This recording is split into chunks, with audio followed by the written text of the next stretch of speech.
अस्सलामुअलैकुम, welcome back to innovate IT zone. आज के वीडियो लेक्चर में हम लोग डिस्कस करेंगे अपना सबसे पहला long question. First of all मैं आप लोगों को हमारे जितने भी लॉन्ग क्वेश्चंस हैं उन सबकी लिस्ट दिखाऊंगी, जिनमें टोटल हमारे पास एटलीस्ट 20 to 24 क्वेश्चंस हैं। ये सारे इतने इंपॉर्टेंट क्वेश्चन हैं। एक तो ये एग्जाम्स में बार बार रिपीट होते हैं, दूसरे ये है भी बहुत ज्यादा इंपॉर्टेंट। तो हम लोग यही एग्जाम सीरीज स्टार्ट करेंगे, इन 24 को हर एक वीडियो के अंदर हम लोग डिस्कस करेंगे। सबसे पहला जो क्वेश्चन हमारे पास अकॉर्डिंग टू दिस आता है, which is the Oracle database architecture with the label diagram. इस क्वेश्चन में आपने सबसे पहले तो इसका आर्किटेक्चर बताना है, देन उसके बाद आपने इसकी डायग्राम बनानी है, और डायग्राम बनाने के बाद उस डायग्राम के हर कंपोनेंट को आप लोगों ने एक्सप्लेन करना है लेबल्ड करके। ठीक है, तो हम लोग जो है स्टार्ट करते हैं अपना क्वेश्चन नंबर 1। डेटाबेस जो ओरेकल डेटाबेस होता है, बेसिकली ये एक multi user high performance relational database management system है, यानी RDBMS होता है, जो कि एफिशिएंटली हमारा जो डेटा मैनेजमेंट होता है, ट्रांजैक्शन प्रोसेस होता है, कंकरेंसी कंट्रोल होते हैं, इन सबको एफिशिएंटली हैंडल करता है। इस आर्किटेक्चर का बेसिक जो हमारे पास पूरा आर्किटेक्चर डिजाइन होता है वो मॉड्यूलर डिजाइन होता है, यानी उसकी बेस भी मॉड्यूलर पे होती है। वो डिफरेंट कंपोनेंट्स के अंदर डिवाइड होता है, मॉड्यूल्स में डिवाइड होता है, और ये किसका कॉम्बिनेशन होता है? मल्टीपल मेमोरी स्ट्रक्चर का, बैकग्राउंड प्रोसेसेस का और स्टोरेज कंपोनेंट का।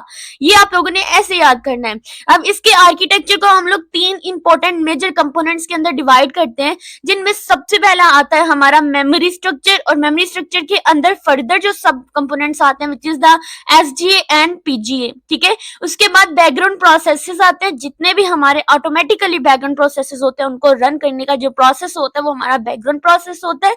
उसके बाद जाके हमारा फिजिकल स्टोरेज स्ट्रक्चर आता है। लाइक रियल लाइफ अगर एग्जांपल लेते हैं ना, तो मैंने अगर कोई डाटा बनाया है और मैं उस डाटा को यहाँ लिख रही हूँ, तो क्या हो रहा है कि अभी तो मैं उसको अपनी मेमोरी में स्टोर कराऊंगी। लाइक मैं यहाँ पे यही आर्किटेक्चर वाला लिख रही हूँ और मैंने उसको सेव कर दिया Ctrl+S करके, किसी भी फाइल में किसी भी फोल्डर में जाके मैंने उसको स्टोर करा दिया। अभी तो वो मेमोरी स्ट्रक्चर में स्टोर हुआ है। बैकग्राउंड में क्या होगा कि वो बैकग्राउंड प्रोसेस यानी जहां जहां उसने होना है बैकग्राउंड में कन्वर्ट होता है, क्योंकि हमारा कंप्यूटर जो होता है, हमारा सिस्टम होता है, वो मशीन लैंग्वेज को ही अंडरस्टैंड करता है बेसिकली। तो बैकग्राउंड में जाके कुछ प्रोसेसेस होंगे, उसके बाद क्या होगा कि हमारी जो हार्ड ड्राइव होती है या कोई भी जो हमारी डिस्क होती है उसके ऊपर जाकर ये स्टोर हो जाता है। और होप्स हो कि आपको इस एग्जांपल से ज्यादा अच्छे से आपका ये आर्किटेक्चर क्लियर हुआ होगा। ठीक है, 3 मेजर कंपोनेंट्स के अंदर आपने इसको डिवाइड कर दिया। अब हम इसकी डायग्राम देख लेते हैं, जो कि बहुत ही ज्यादा इंपॉर्टेंट डायग्राम है। ठीक है, आपने इसको ड्रॉ कर सकते हैं।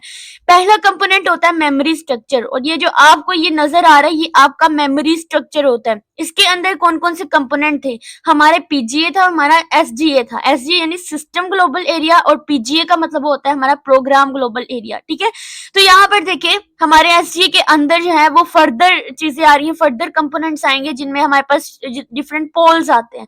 इसमें शेयर्ड पोल है, ठीक है, और इसके अलावा डेटाबेस बफर कैशे है, रीडोलॉग बफर है, लाइब्रेरी कैशे, डिक्शनरी, ये सब कुछ हमारा इस मेमोरी शेयर में आ जाता है, और इसके अंदर ही हमारे PGA भी आ जाता है। उसके अलावा हमने बात की थी background processes which is the second component. तो बैकग्राउंड प्रोसेसेस के सारे इंपॉर्टेंट कंपोनेंट हैं, ये सारे के सारे हमारे बैकग्राउंड प्रोसेसेस के ही होते हैं। कैसे सिस्टम मॉनिटर करता है, रिकवर कर सकते हैं हम लोग, डेटाबेस राइट कर सकते हैं हम लोग, प्रोसेस मॉनिटरिंग कर सकते हैं, चेक पॉइंट दे सकते हैं, लॉग कैसे राइट कर सकते हैं, हम लोग ये चीजें इसमें डिस्कस करेंगे। उसके अलावा हमारे पास जो नेक्स्ट आता है which is the physical storage structure था, जिसमें हमारी डिफरेंट डिस्क बनी होती हैं, डेटाबेसेस वगैरह स्टोर होती हैं, जहां पर जाकर ये सारा उसी को ही जो है वो डिस्कस कर रहा होता है। सबसे पहला कंपोनेंट हम डिस्कस करेंगे मेमोरी स्ट्रक्चर, जिसको हम लोग 2 पार्ट्स में डिवाइड करते हैं। एक हमारा होता है SGA एंड दूसरा होता है PGA। SGA एक शेयर्ड मेमोरी स्ट्रक्चर होता है, यू नो व्हाट, कि जो मल्टीपल यूजर्स को डाटा, जैसे उसके नाम से देखिए मैंने बताया शेयर्ड मेमोरी होता है, मल्टीपल डाटा मल्टीपल यूजर्स को मैनेज करता है। ठीक है, शेयर्ड करता है मल्टीपल, जहां पर शेयर्ड की बात आती है इसका मतलब होता है वहां मल्टीपल यूजर्स का डाटा मैनेज किया जाता है। और इसके भी डिफरेंट मल्टीपल मेमोरी पोल्स होते हैं, जिनमें सबसे पहला आता है शेयर्ड पोल, देन आता है डेटाबेस बफर कैशे, देन आता है redo log buffer and large pool, and then हमारे पास आता है हमारा जावा पोल।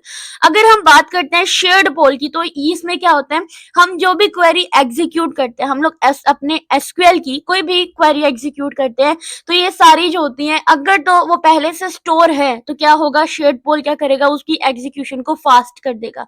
डेटाबेस बफर क्या करता है कि अगर हमने जो स्टोर डाटा होता है या ब्लॉक्स होते हैं, उनको टेम्परेरी तौर पर चेंज करता है, यानी उनको रीड कर सकता है, उनको अपडेट कर सकता है, या जितनी भी रीड या अपडेटेड फाइल्स होती है या एसक्यूएल कमांड्स होती है, उनको टेम्परेरी तौर पर डाटा ब्लॉक्स के अंदर स्टोर करता है। उसके बाद रीडोलॉग का काम क्या होता है, रीडोलॉग जैसे हमने अपने प्रीवियस शॉर्ट क्वेश्चन में पढ़ा था कि रीडोलॉग हमारे पास वो होते हैं जो जितने भी हमारे सिस्टम में, हमारे फाइल्स में, डेटाबेसेस में जो चेंजिंग्स आती हैं, मॉडिफिकेशंस आती है, उन सबको जब हम सेव करना चाहते हैं टेम्पररी तौर पर, जो होल्ड करके रखता है वो हमारा रीडोलॉग बफर होता है, और सम टाइम ये हमारे रिकवरी प्रोसेस में भी बहुत हेल्पफुल होता है। उसके बाद लार्ज पोल होता है, हमारे जितने भी बैकअप एंड रिकवरी ऑपरेशंस होते हैं वो हमारे लार्ज पोल में जाकर ही हम वहां से ही इनको रिकवर कर सकते हैं। जावा पोल, जितना भी हमारे जेवीएम एग्जीक्यूशन होती है, स्टोर प्रोसीजर वगैरह, जितनी भी मेमोरी हमने जावा के लिए एलोकेट करनी होती है, वो जावा पोल से ही हम करते हैं। उसके बाद यहाँ पर उन्होंने एग्जांपल दिया जैसे सिलेक्ट फ्रॉम स्टूडेंट। अब ये जो क्वेरी है सिलेक्ट फ्रॉम स्टूडेंट, सबसे पहले क्या होगा कि शेयर्ड पोल के अंदर जाकर पहले चेक करेगा इस क्वेरी को एग्जीक्यूट करने का कि अगर ये स्टोर है तो इसको फास्ट बनाओ। फिर क्या करेगा, उसको नेक्स्ट टाइम के लिए अगर कोई चेंजिंग वगैरह किए तो आप उसको डाटा ब्लॉक्स में जाकर स्टोर करा देते हो, ठीक है। अगर डाटा मॉडिफाई है और आप लोग क्या करते हैं, उसकी जो भी एंट्री होती है आप रीडोलॉग बफर में जाके उसको स्टोर करा देते हो। उसके बाद शेयर्ड मेमोरी का सेकंड कंपोनेंट है which is the program global area. Program global area एक हम कहते हैं डेडिकेटेड मेमोरी स्ट्रक्चर होता है जो किसी स्पेसिफिक यूजर सेशन के लिए एलोकेट किया जाता है। एसजीए में था शेयर्ड मेमोरी स्ट्रक्चर होता है जो मल्टीपल यूजर्स को एलोकेट किया जाता है, जबकि पीजीए में डेडिकेटेड मेमोरी स्ट्रक्चर होता है, ठीक है, स्पेसिफिक यूजर के लिए। इसमें हमारे पास जो कंपोनेंट आता है which is a sort area, यानी अगर हम अपनी क्वेरी में जो ऑर्डर बाय है, ग्रुप बाय है, ये चीजें यूज करते हैं ना, तो वो हमारे सोर्ट एरिया में चले जाते हैं और ये हमारे पीजीए में होता है। सेशन मेमोरी, यानी हर यूजर्स के लिए अलग अलग सेशंस होते हैं, हर एक इंफॉर्मेशन को वो अलग अलग होल्ड करके रखता है। देन हमारे पास आता है प्राइवेट एसक्यूएल एरिया, यानी जितने भी इंडिविजुअल एग्जीक्यूशन होती है एसक्यूएल की, उनको ये मेमोरी प्रोवाइड करता है, ठीक है। लाइक अगर किसी यूजर को कोई डाटा सोर्ट कराना है या किसी को ऑर्डर्स में लेके जाना है या किसी को ग्रुप्ड करना है, तो उसके लिए हम लोग पीजीए का यूज करते हैं। उसके बाद सेकेंड कंपोनेंट आता है हमारे पास हमारे ओरेकल डेटाबेस आर्किटेक्चर का, जो कि है बैकग्राउंड प्रोसेस। अब ओरेकल है ये ऑटोमेटिकली ही बैकग्राउंड प्रोसेसेस इसके एफिशिएंटली वे में डेटाबेस के अंदर जाकर मैनेज होते हैं। इसके भी कुछ प्रोसेसेस होते हैं जैसे DBWN, यानी डेटाबेस रिटर्न जो होता है, जितने भी आपने फाइल्स होती हैं उसको राइट करना होता है। लार्ज आ जाते हैं, उसके बाद हमारे पास चेक पॉइंट्स आ जाते हैं, एसमोन आ जाता है, पीमोन आ जाता है, एंड हमारे पास आर्चिव रीडोलॉग्स आ जाते हैं, ठीक है। DBWN में क्या होता है कि आपने जो भी डाटा फाइल्स होती हैं मेमोरी में, जो भी डाटा मॉडिफिकेशन करने होते हैं वो आप इसमें जाके लिख देते हैं, ठीक है। देन उसके बाद हम बात करेंगे हमारी लॉग राइटर प्रोसेस। इसमें क्या होता है कि रीडोलॉग बफर में जितनी भी ट्रांजैक्शंस होते हैं ना, आप उसको रीडोलॉग फाइल में स्टोर कराते हैं। देन चेक पॉइंट आ जाता है, SKPT stand for the check point. इसमें क्या होता है कि जो आपका डेटा फाइल्स होती है और जो भी कंट्रोल फाइल्स होती हैं, आप उसको सिंक्रोनाइज को मेंटेन करते हैं, ठीक है। उसके बाद हमारे पास आ जाती है हमारी एसमोन एंड पीमोन। एसमोन जो होते हैं वो सिस्टम मॉनिटरिंग प्रोसेस होते हैं, पूरे सिस्टम को मॉनिटर कर रहा होता है, जबकि पीमोन होता है ये प्रोसेस मॉनिटरिंग प्रोसेस होता है, सिर्फ और सिर्फ जितने भी फेल्ड प्रोसेसेस होते हैं ना, ये उनको क्लीन करने के लिए इसका काम होता है। देन आरकेन होता है जो कि आर्चीव प्रोसेस होता है, यानी रीडोलॉग फाइल्स को आर्चीव करता है ताकि जितने भी रिकवरी होती है वो हमारी एनेबल हो सके। देन उसके बाद हमारे पास हमारा लास्ट प्रोसेस आता है which is a physical storage structure. और एकल जो होता है मल्टीपल स्ट्रक्चर को का जो डाटा होता है वो डिस्क के ऊपर स्टोर करता है, ताकि और किस बात को इंश्योर करता है कि डाटा रिट्राइवल और रिकवरी एफिशिएंट वे में हो।